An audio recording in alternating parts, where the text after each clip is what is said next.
O vídeo já vai começar, mas antes, não se esqueça de se inscrever e ativar as notificações. Graça e paz, meus irmãos, boa tarde.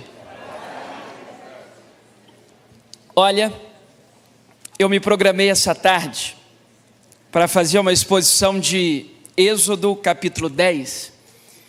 Só que aí no intervalo eu fui conhecer o trailer do Gaúcho, o motorhome, o home trailer. Cadê o Gaúcho? Mas isso é um detalhe, eu fui lá, ele não está aqui, é normal, coisas da vida. E ele estava me contando que na sua vida de missionário, a filha dele quis fazer medicina, e eles não tinham condição. E que Deus mandou uma pessoa que extraordinariamente foi lá na faculdade particular e pagou de uma vez os 6 anos de medicina da filha, manifestando a provisão. Naquela hora eu senti que eu tinha que mudar o sermão. Aí eu falei com o pastor Arival, preocupado na igreja presbiteriana de Pinheiros, toda a ortodoxia desse púlpito, né? Toda a ortodoxia. Ô irmão, graça e paz, viu? Deus te abençoe. Deus é com o irmão, viu, Gaúcho? Deus o abençoe. Estava falando do irmão aqui para o povo, falando bem, tá? Então, preocupado com toda a ortodoxia e etc., eu falei ali no gabinete, né, pastor, eu estou entendendo que Deus me sinalizou mudar o sermão, algo que eu tenho no meu coração já há um tempo. Aí eu falei, o que ele vai responder? Ele falou, acontece comigo toda hora, quase todo domingo. Eu falei, então tá bom. Então abra sua Bíblia, por favor, no segundo livro dos Reis, o capítulo 4. Quero expor esse texto que tem me acompanhado e de onde eu verifico princípios para a provisão ministerial. A nossa provisão, em busca de um avivamento, nós focamos no provedor, dependemos do provedor e por consequência recebemos a provisão. Então é o segundo livro dos Reis, o capítulo 4, os versos de 1 a 7. Segundo Reis 4, de 1 a 7. Diz assim a palavra do Senhor: certa mulher, das mulheres dos discípulos dos profetas, clamou a Eliseu dizendo: o meu marido teu servo morreu, e tu sabes que ele temia o Senhor. É chegado o credor para levar os meus 2 filhos para eles serem escravos. Então lhe disse o profeta: o que te hei de fazer? Dize-me o que tens em tua casa. E ela respondeu: a tua serva não tem nada em casa, salvo uma botija de azeite. Então o profeta disse: vai, pede emprestadas vasilhas aos teus vizinhos, vasilhas vazias e não poucas. Então entra e fecha a porta sobre ti e sobre os teus filhos, deita da tua botija nas demais vasilhas e coloque a parte a que estiver cheia. Partiu, pois, dele, fechou a porta sobre si e sobre os seus filhos. Estes lhe chegavam as vasilhas e ela as enchia. Cheias as vasilhas, disse a um dos filhos: trazei-me mais uma. E ele respondeu: já não há mais vasilha, e o azeite parou. Então fez ela saber ao homem de Deus, e ele lhe disse: vai, vende o azeite, paga a tua dívida, e tu e os teus filhos vivam do resto. Amém. Senhor, esta é a tua palavra.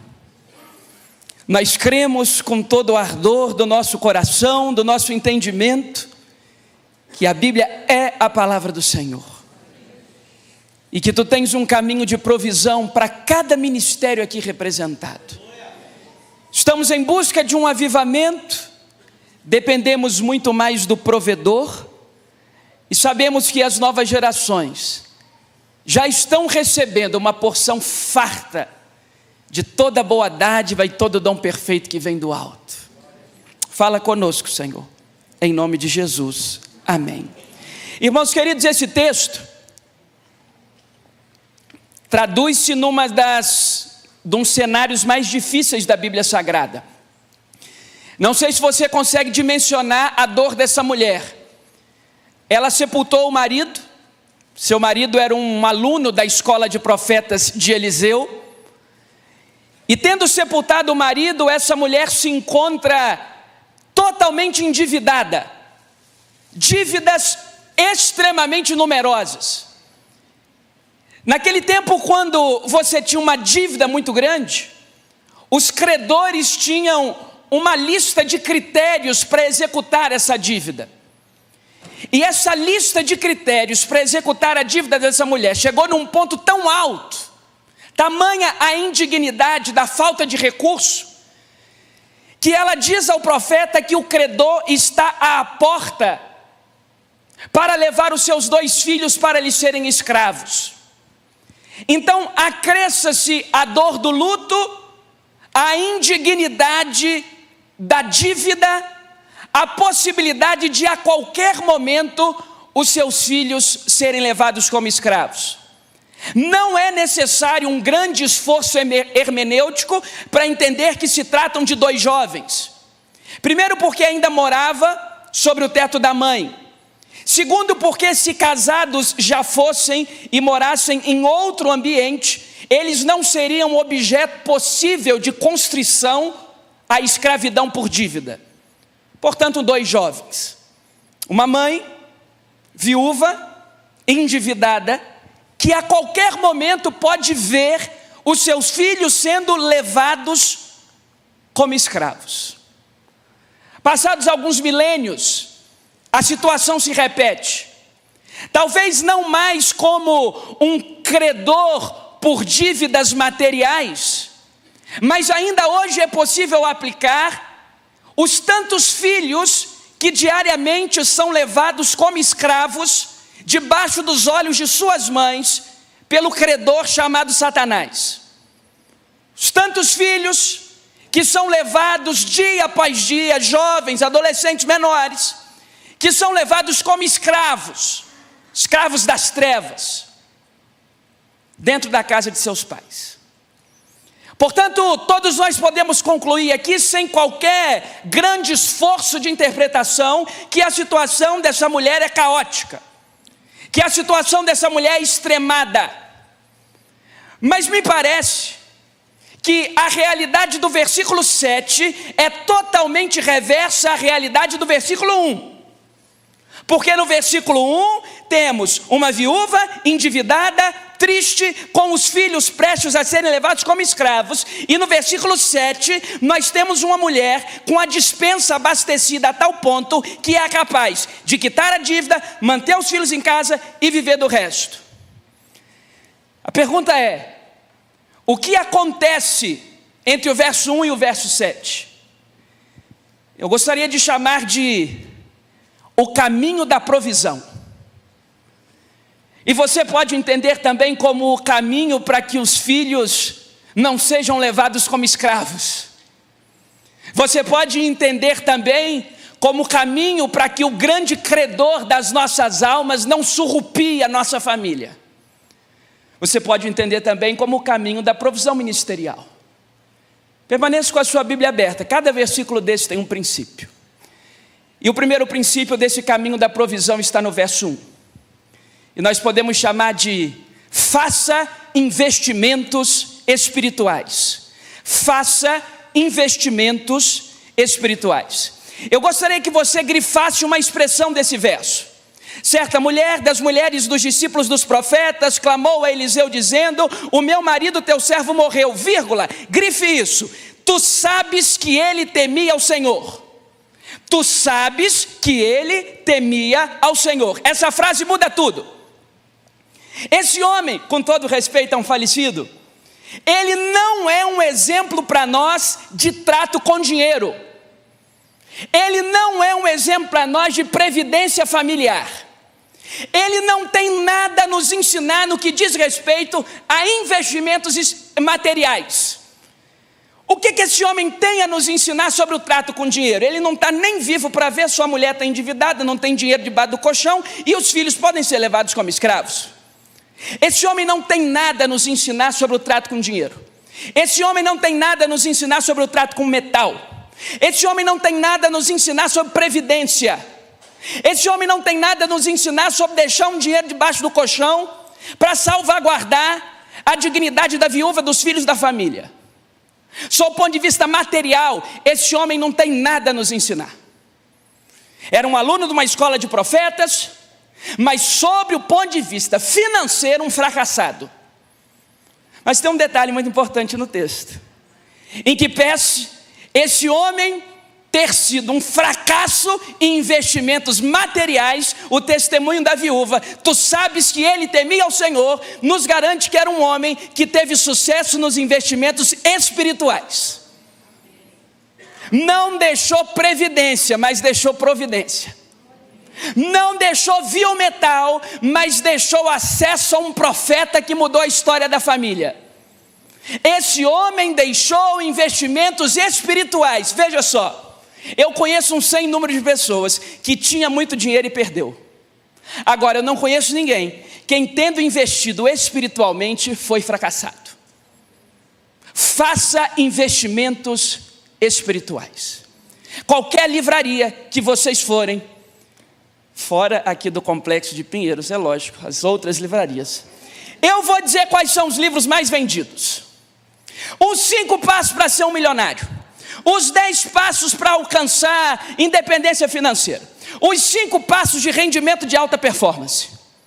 Vá no YouTube e os vídeos com maior visualização são os 10 passos da liderança de alta eficiência para ganhar muito dinheiro. Seja milionário em 10 passos. O sujeito compra uma câmera, grava, seja um milionário em um mês. Ele está no cheque especial, mas ele grava, seja um milionário em um mês. E esses vídeos são os mais visualizados, são os livros mais vendidos, porque há um clamor intenso na sociedade que direciona o nosso pensamento a só olhar para investimentos materiais. Sabe o que nós estamos precisando? Em livros, em palestras, em vídeos. Fortaleça-se nas disciplinas espirituais, tenha uma vida poderosa de oração, pratique o jejum, abasteça a sua vida das disciplinas espirituais. O problema é que isso não vem de livro e nem da visualização. Esse homem temia ao Senhor. Tu sabes que ele temia ao Senhor. As novas gerações estão sendo cada dia mais impulsionadas a uma vida apenas de sucesso material. Eu me lembro que uma mãe pediu que eu conversasse com uma garotinha de aproximadamente 7 anos na igreja. Nós fomos marcar o horário. E foi um grande problema de marcar o horário por conta de agenda, não a minha, a da garota. 7 anos de idade, já faz balé, esgrima, alemão, francês, preparatório para concurso público, que está cada dia mais difícil, economia doméstica, xadrez, português, espanhol. Tem tempo para tudo, só não tem para ser criança. Tem tempo para tudo, só não tem para ser gente. E já cresce habituado a passar em uma das 3 faculdades melhores do Brasil, para fazer um dos 4 cursos mais rentáveis do Brasil, e é isso aí que a gente quer. Investimento material, material, material. E vamos criando uma geração que é um fenômeno em equações matemáticas, mas uma miséria em relacionamentos interpessoais. É um grande problema. Eu me lembro que há algum tempo eu fui jantar com um pessoal lá na minha cidade, e era um pessoal, pastor Arival, que tinha dinheiro, e eu estava super constrangido na mesa, porque eles só falavam de um tal do negócio de bolsa, porque eu investi na bolsa de não sei o quê, e eu coloquei não sei tanto, e a bolsa de não sei o quê teve alta, etc, etc.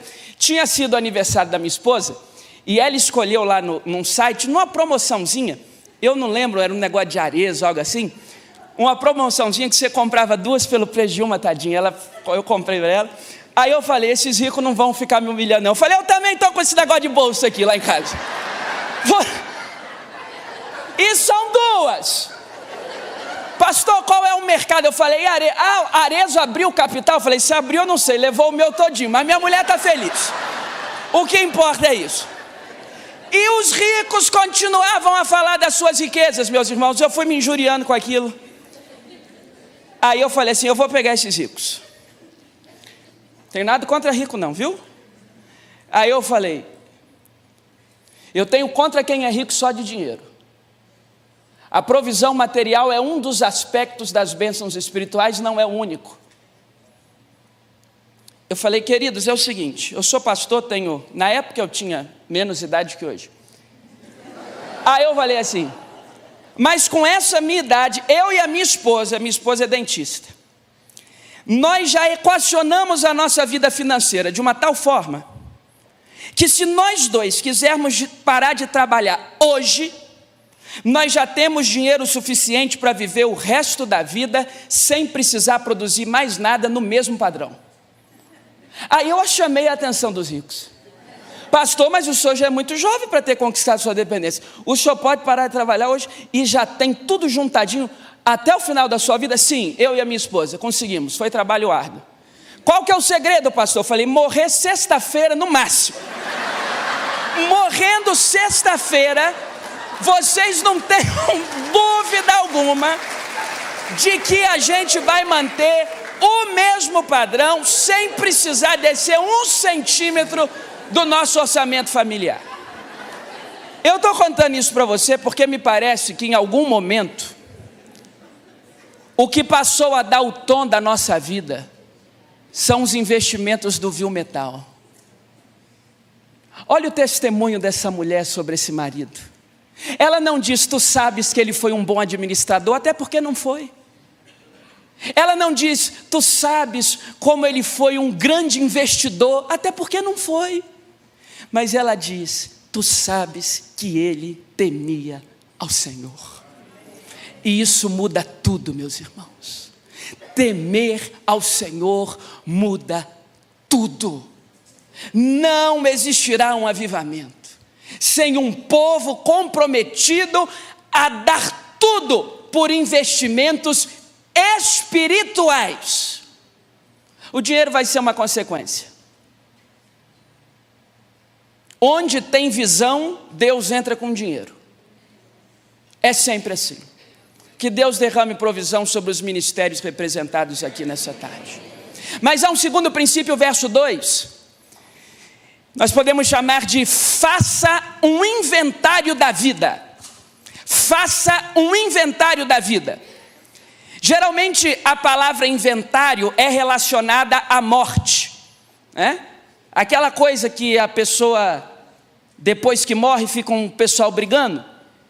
Geralmente a gente chama inventário pós-morte, mas inventário é todo ato ou ação de inventariar, de contar o que tem, de fazer um inventário.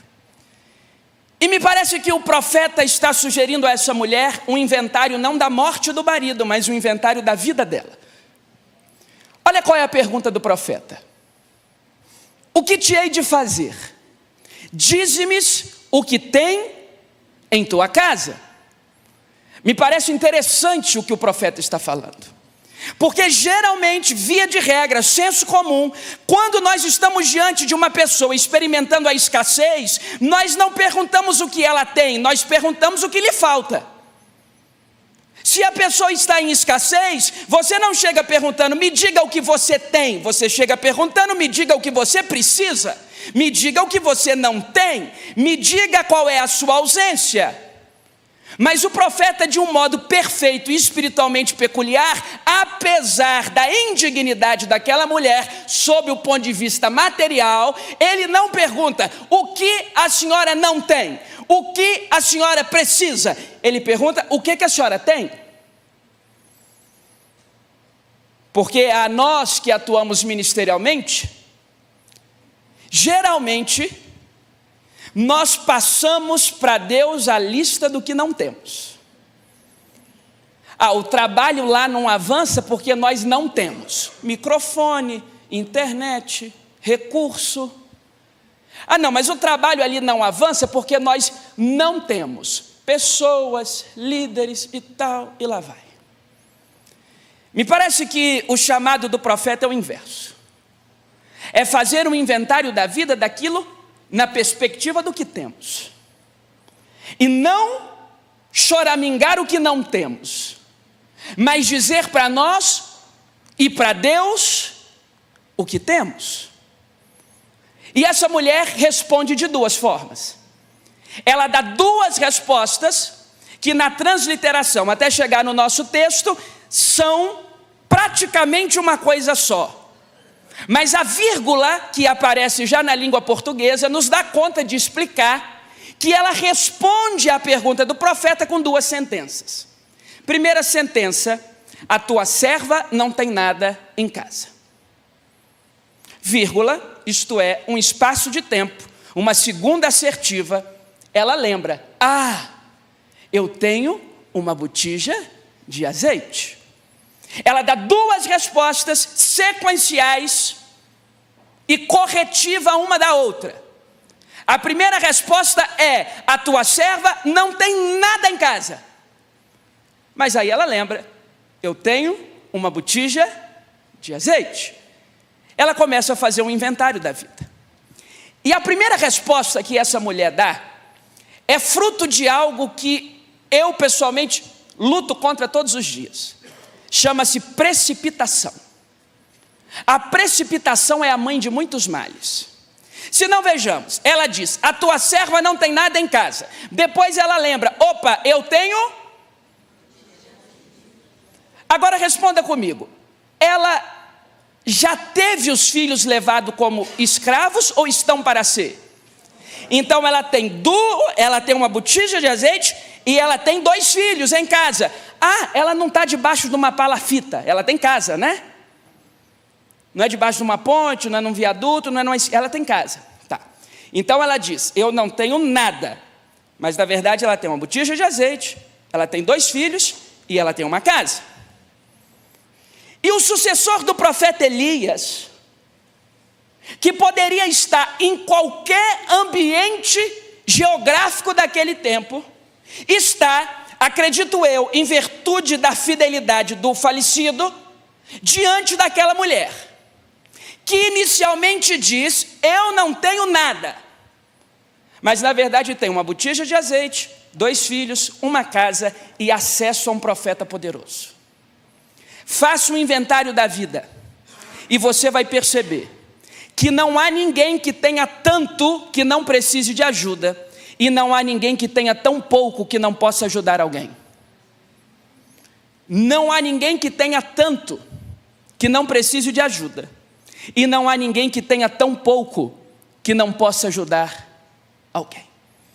Sabe por que essa mulher diz: a tua serva não tem nada em casa? Porque ela se precipita na resposta. E a precipitação é a mãe de muitos males. Eu gosto no final da narrativa de João, quando ele coloca a luz sobre a cena de Maria Madalena diante do sepulcro vazio. Ela olha para aquele sepulcro e ela fala assim: roubaram o corpo. O sepulcro estava no jardim, túmulo familiar de um aristocrata, o José de Arimateia. Quando ela olha para o jardim, ela vê um homem ao longe. Ela diz: é um jardineiro.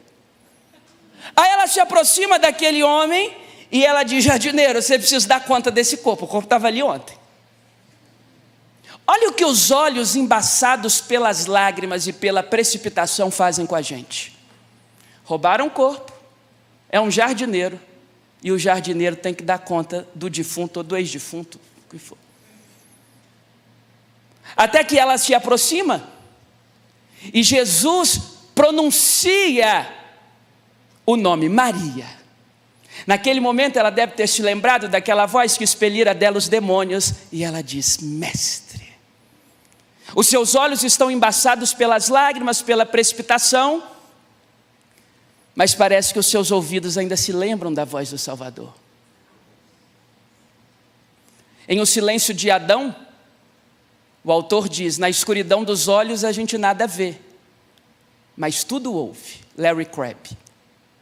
Ela não está vendo nada. Seus olhos estão embaçados pelas lágrimas, pela precipitação, mas ela identificou a voz do mestre. Faça um inventário da vida e nós vamos perceber que nós perdemos muito tempo reclamando pelo que não temos, ao invés de celebrar o que temos e, a partir do que temos, apresentar para Deus, de modo que Ele faça coisas extraordinárias. Em Atos, Dorcas tinha tesoura e linha e agulha.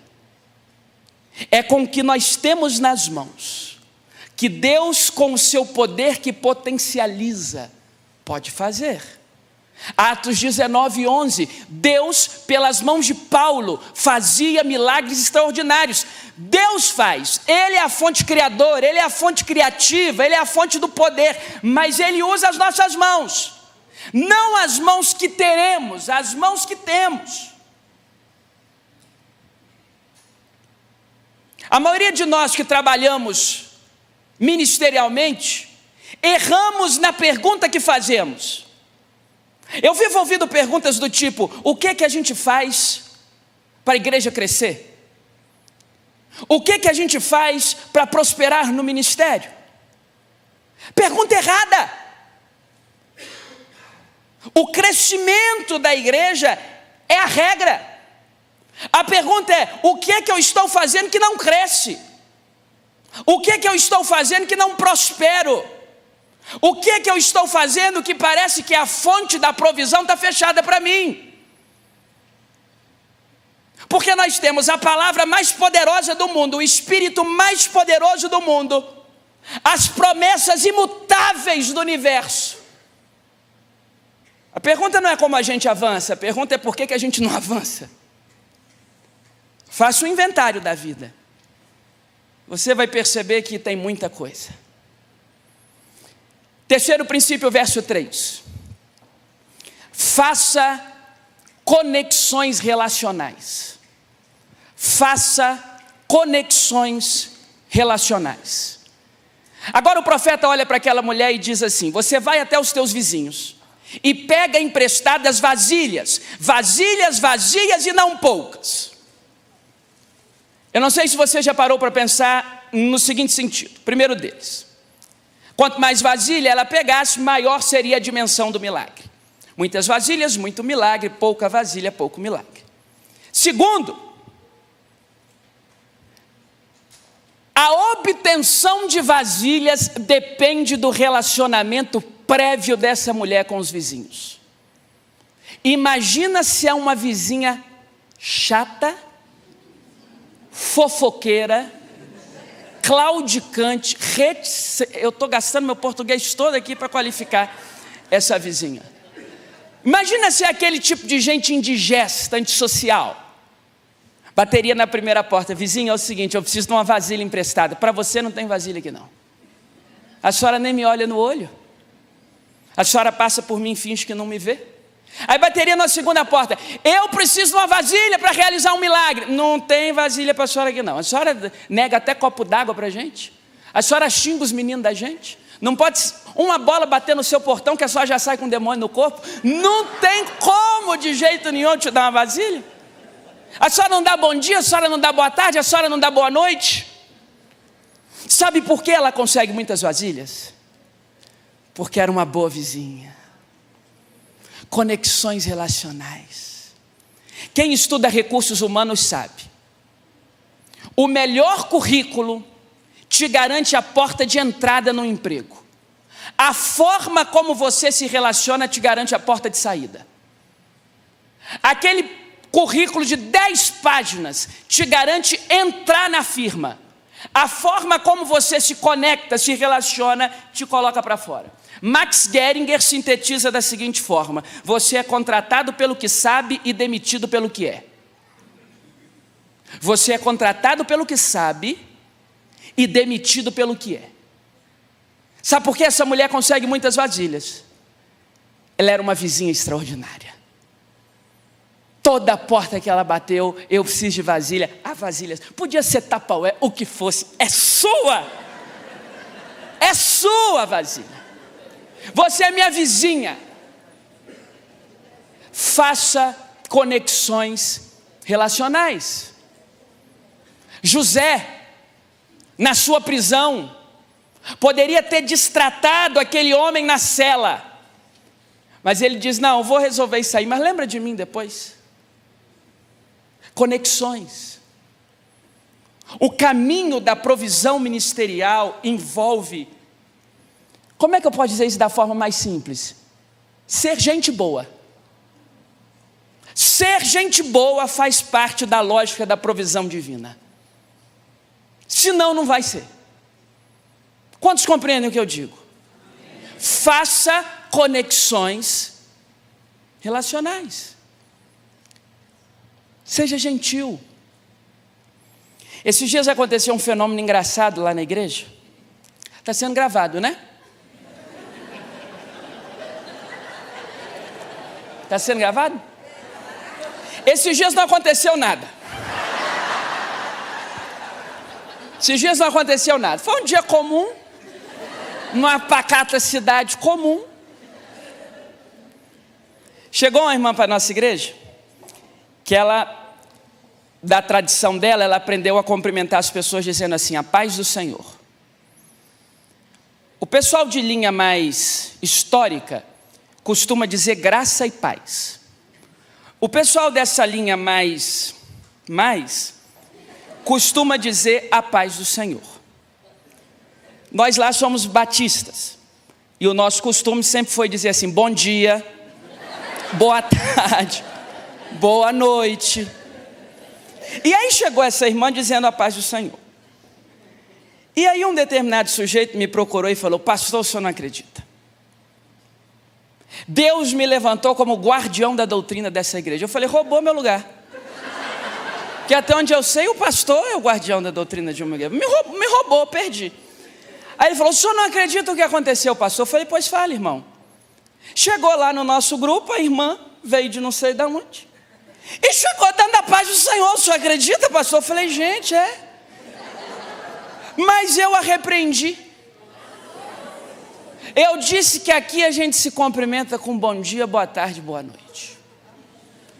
Meus irmãos, pastor não tem o direito de se irar. Eu mirei. Eu falei: não é possível, eles não estão. Eu prego aqui todo domingo, da domingo eu não falto de estar nessa igreja. Eles não estão entendendo nada do evangelho de Jesus, pelo amor de Deus. Eu cometi um grande erro. A gente nunca deve subir ao púlpito com alguma coisa carregando no coração para despejar no povo. Aquele dia eu fiquei nervoso.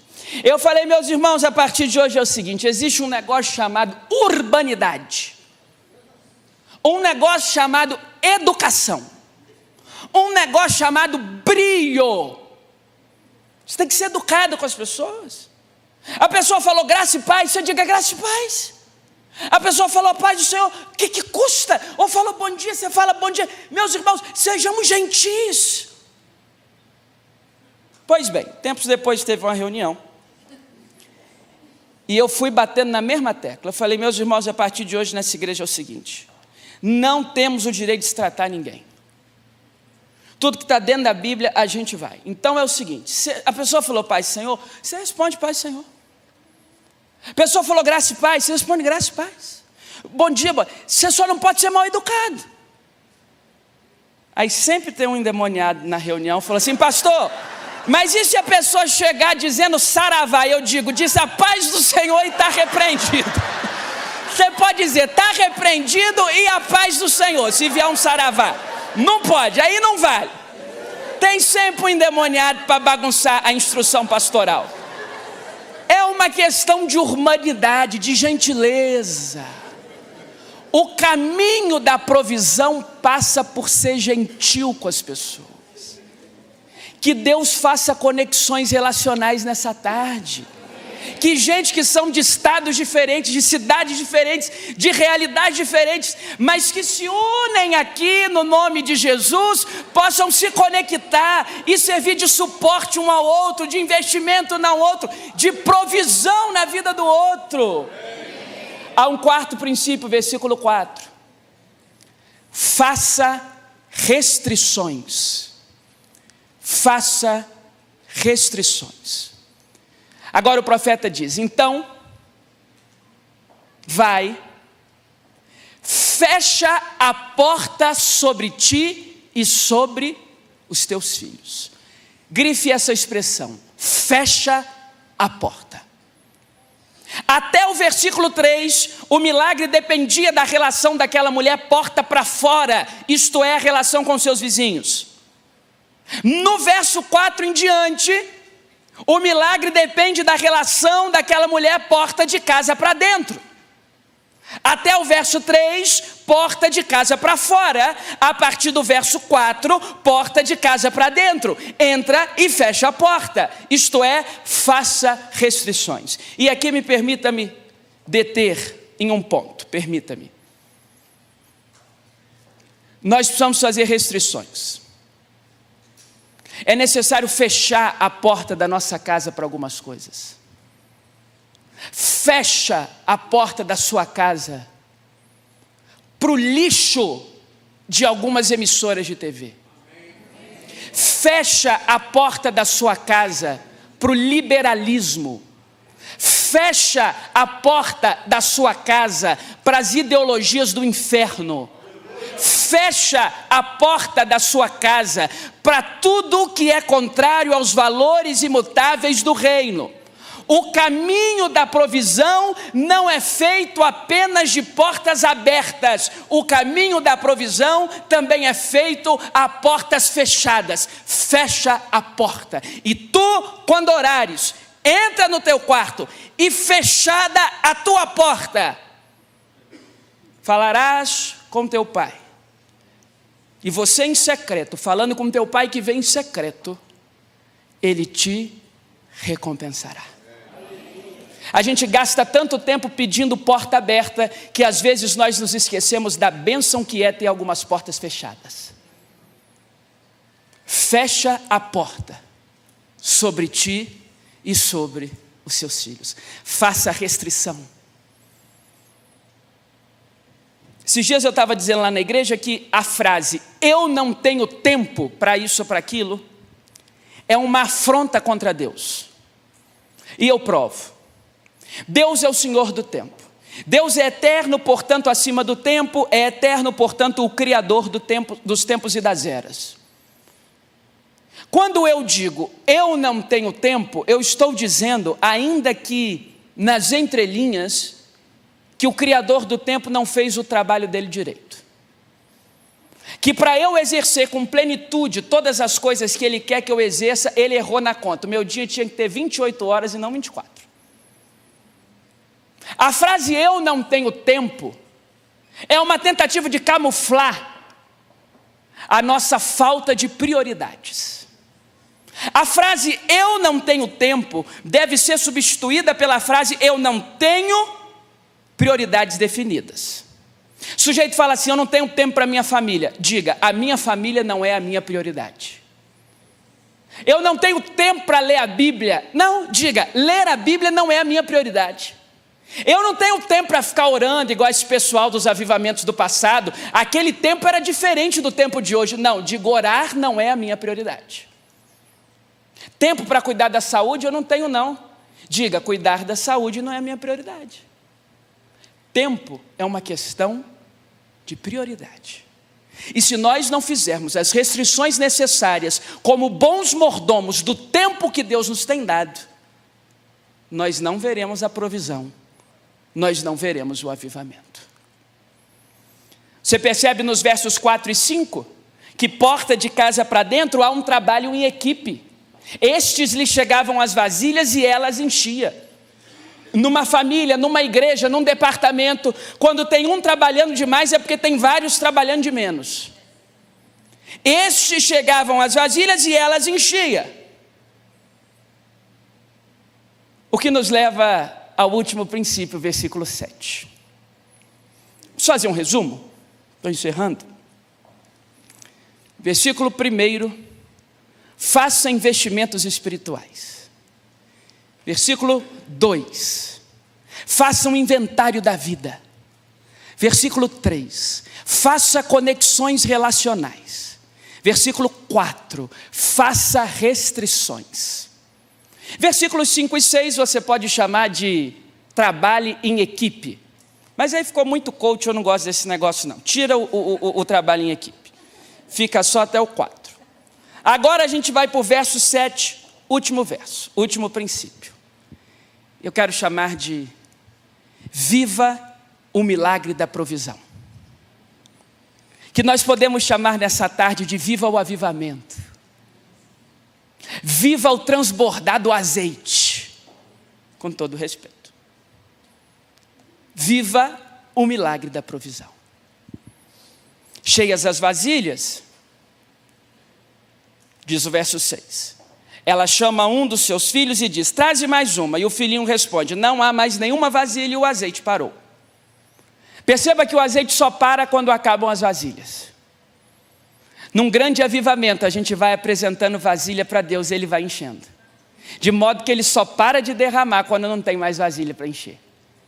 Então, cada dia do nosso ministério, a gente tem que mostrar um prato novo para o Senhor. Porque aí Ele vai enchendo. Pois bem, chegamos ao verso 7. Algumas coisas são importantíssimas aqui. A primeira delas é que tudo na Bíblia, de Gênesis a Apocalipse, apontam para o Senhor Jesus. Tudo. E o verso 7 aponta de uma forma muito linda para o Senhor Jesus. Porque quando o profeta diz para aquela mulher: vai, vende o azeite, paga a tua dívida, sabe o que ele está dizendo? Isso aí, eu estou redimindo o seu passado. Paga a tua dívida. E vai sobrar ainda azeite. Viva do resto. Sabe o que ele está dizendo? Eu estou garantindo o seu futuro. E eu queria que você se voltasse comigo à cena do Gólgota, a cena do Monte Caveira. O Senhor Jesus Cristo humilhado, cuspido, traspassado no seu lado, ferido na sua hombridade, machucado, exposto. E quando Cristo, o homem, o sacrifício perfeito, repetindo aquilo que para nós hoje é o Salmo 22, 1, Deus meu, por que me desamparaste? Quando ele sente o peso do nosso pecado sobre ele, e ele entrega o seu espírito ao Pai, meus irmãos, começa uma grande festa das trevas. Você sabe disso. É como se as trevas, na grande escuridão que se transformou o mundo, humilhasse todos os discípulos de Jesus, dizendo: nós vencemos, ele está morto. Nós vencemos, o Filho unigênito de Deus foi humilhado e morto. Nós vencemos, nós vencemos, nós vencemos.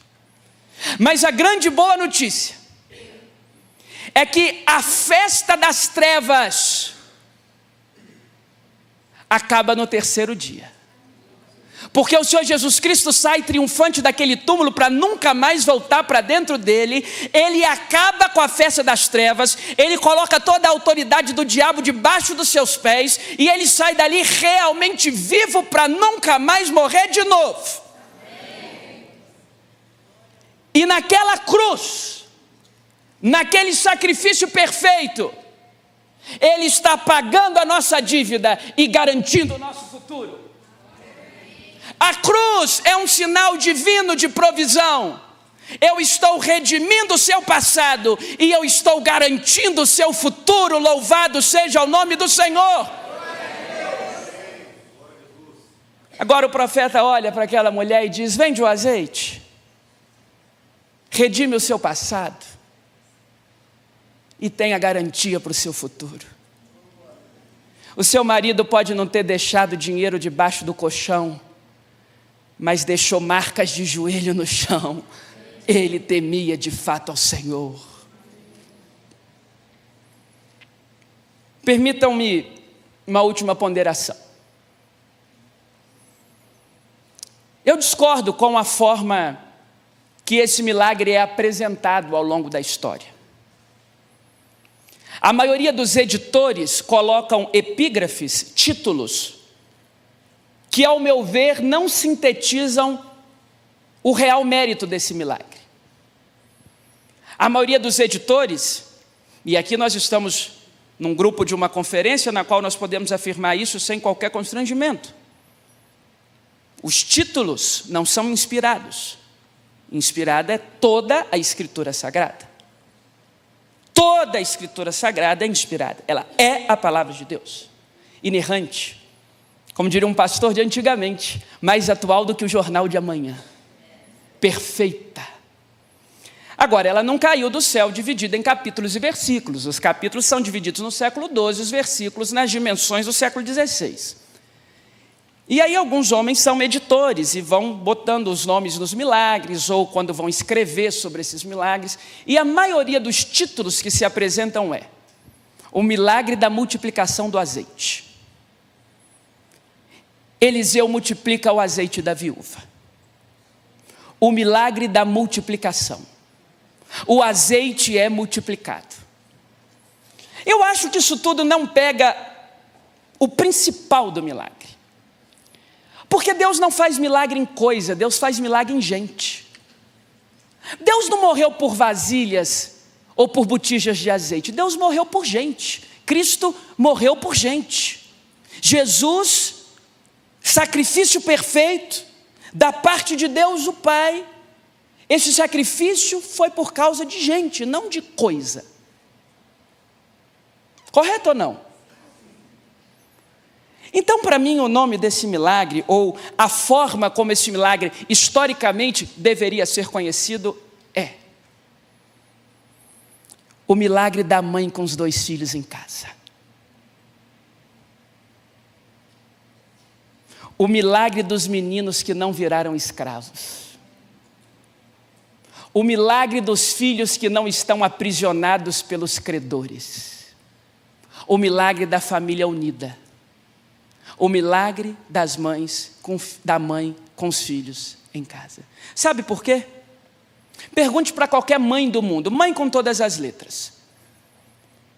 A senhora quer uma cobertura duplex de frente para a praia ou a garantia da libertação do teu filho das drogas? Ela dirá: eu moro numa palafita, liberta o meu garoto. Pergunta para qualquer mãe do mundo, a senhora quer uma tonelada de ouro, ou a senhora quer o seu filho rendido aos pés de Jesus? Ela dirá: eu posso morrer sem 1 centavo, mas coloco os meus filhos na presença de Jesus.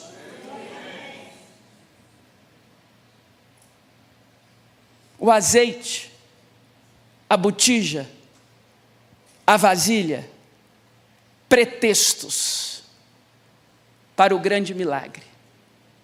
Agora aquela mãe pode dormir com a certeza de que credor algum vai levar os filhos dela de casa. Deixa eu dizer uma coisa para você que é pai e mãe. Eu ainda não sou, mas fui o primeiro a quem o Senhor chamou na minha casa. Batizei o meu pai 1 semana antes dele falecer, a minha avó depois dos 74, minha mãe entregou-se a Cristo depois dos 40. Na minha realidade familiar, eu fui o primeiro a quem o Senhor chamou. Então eu sei o que é crescer num lar sem os valores do Cristo. Mas eu quero dizer uma coisa para você. Qual é a certeza para o senhor que é pai e para a senhora que é mãe, que o senhor e a senhora podem dormir à noite com a convicção de que amanhã Satanás não vai aprisionar o seu filho? Que amanhã ele não vai ser um apóstata da fé, uma vergonha para o evangelho. Qual é a certeza? Porque no versículo 1 desse texto, essa mulher dá o testemunho de que o credor está à porta. E não se enganem, o credor continua à porta para tragar os filhos da igreja. Eu não sei se você já reparou como as crianças no Novo Testamento sofriam ataques espirituais. Em Marcos capítulo 7, a filha da mulher cananeia ou da mulher sirofenícia endemoniada era uma menina. Aos pés do monte da transfiguração, aquele jovem rapaz era um menino.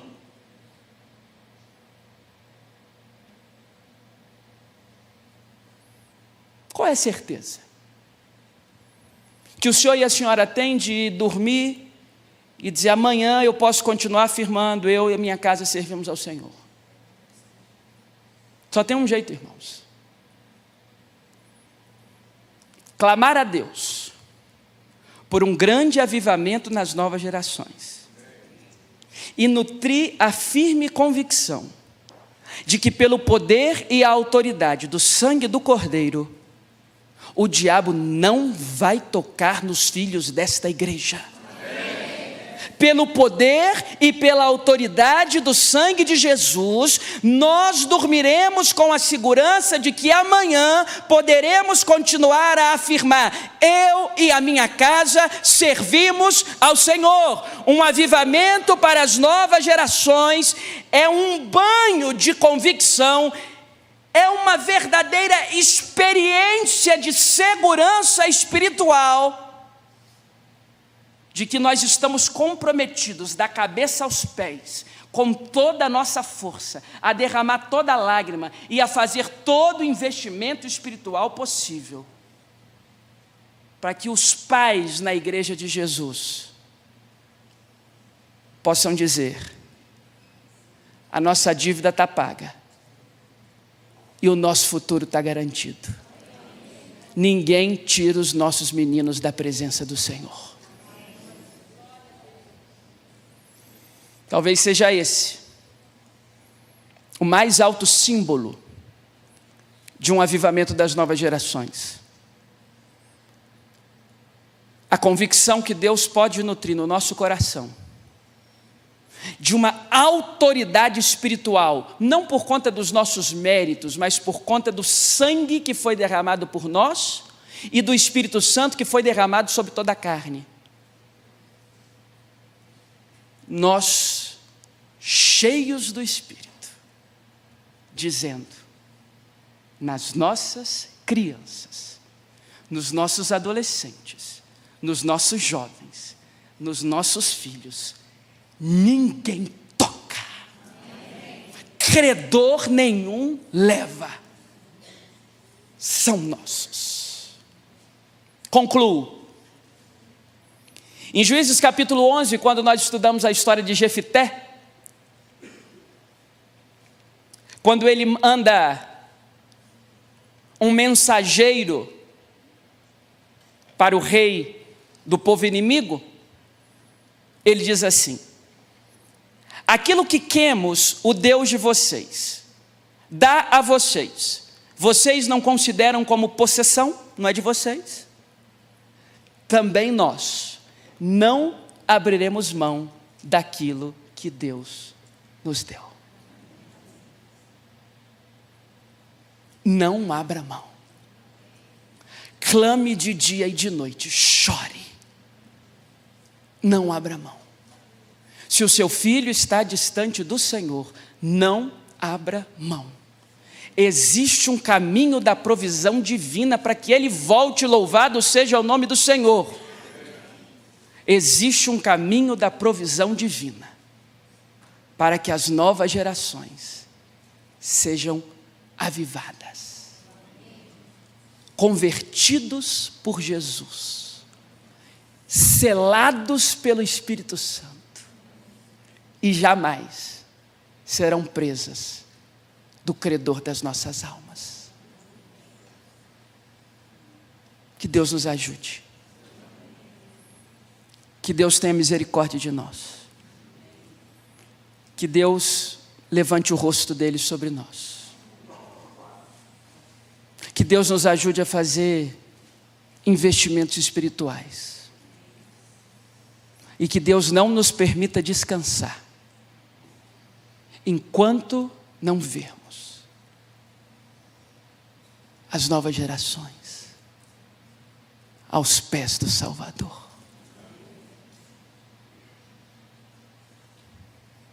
Senhor, essa é a tua palavra.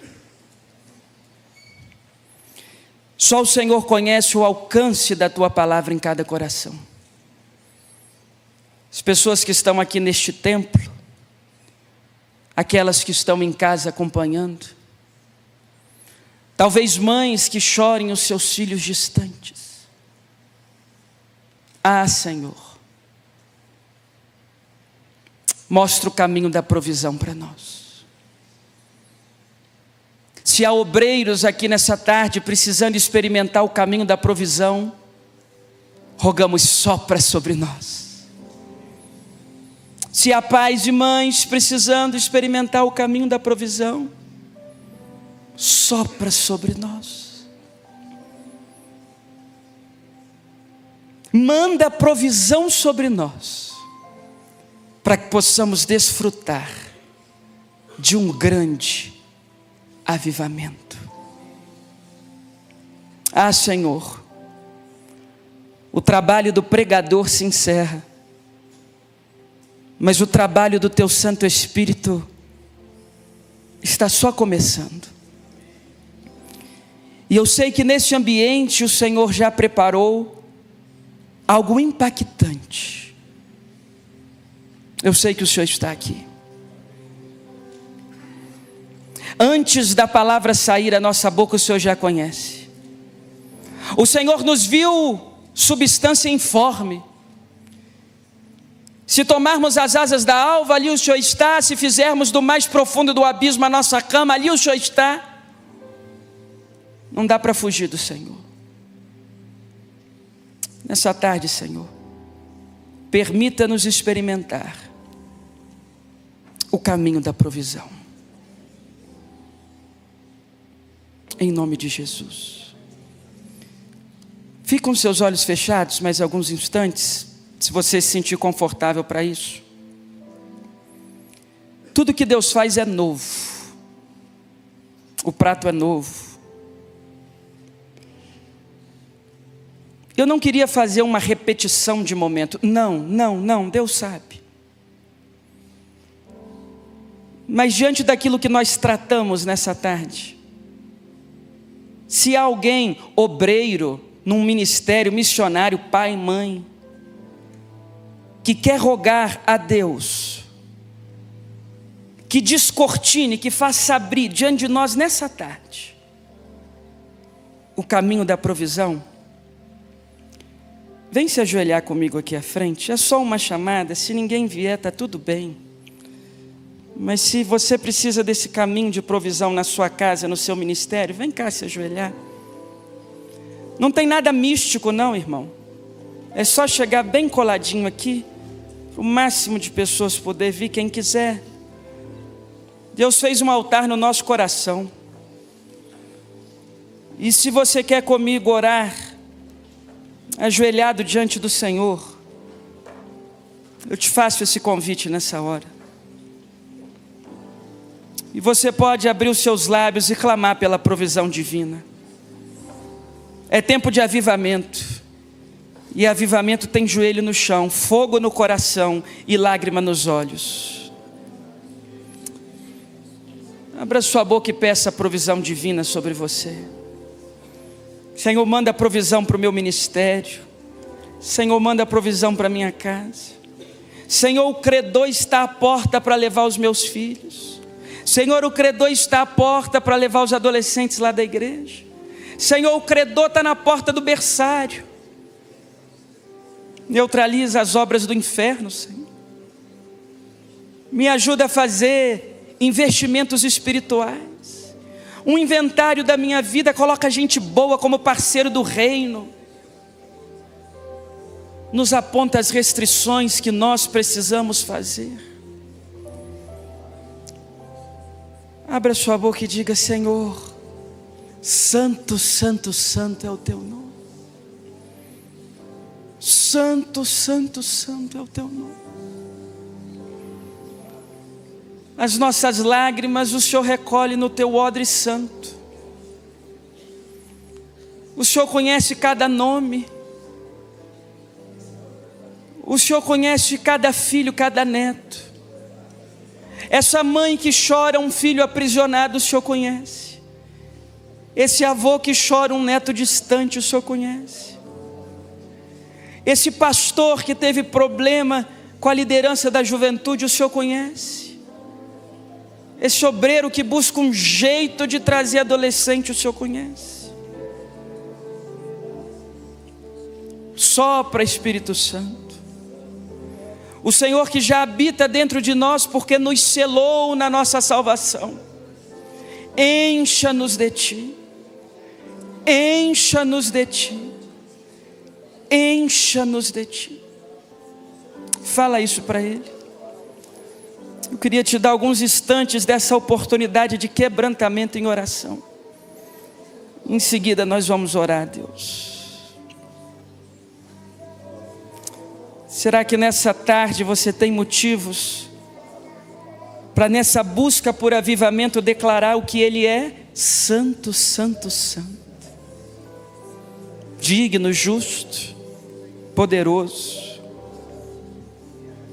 Deus de toda a provisão, fonte de água viva, fonte inesgotável de recursos.